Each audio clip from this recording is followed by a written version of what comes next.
The default preset, sometimes known as a home preset, allows us to do some really great things in our show to make ourselves look good as lighting designers. Because the default preset allows us to define default values for all fixtures in the show.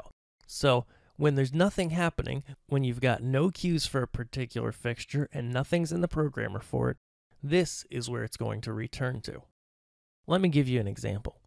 One of the things that I really like to do if I'm lighting a music show is make my lights go somewhere, even if the console gets completely cleared out. So all the cues get cleared, the programmer gets cleared, everything. I want my fixtures to point at the band more or less so that if we clear out the console and then bring up intensity, we're going to have the fixtures pointing at the band instead of straight up or down.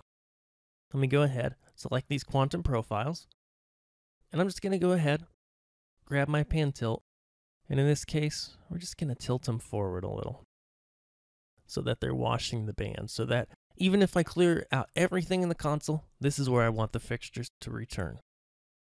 We're also going to go ahead to the color wheel, say we're shooting video, and we're going to toss in some color temperature correction. Perfect.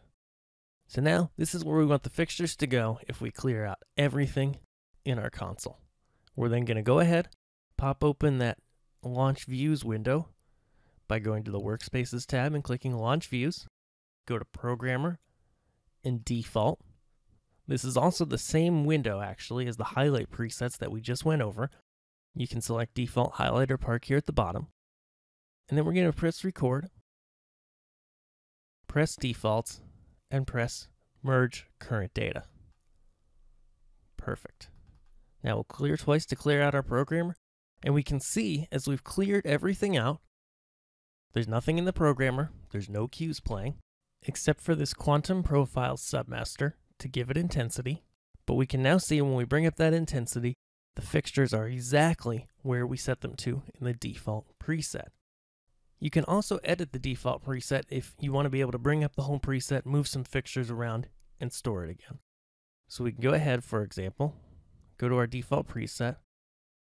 So we'll go to our workspace, Launch Views, Default again, perfect. Then we're going to go ahead and press the Edit key and press Defaults. Perfect. Now we can see in our programmer, we have our default preset loaded and we can see everything that we've stored in it. Now we can go ahead, make any changes that we want to, and we can then press Update and update that preset. You can also load individual attributes just like loading any other active fixture, which we went over in an earlier video on loading active fixtures.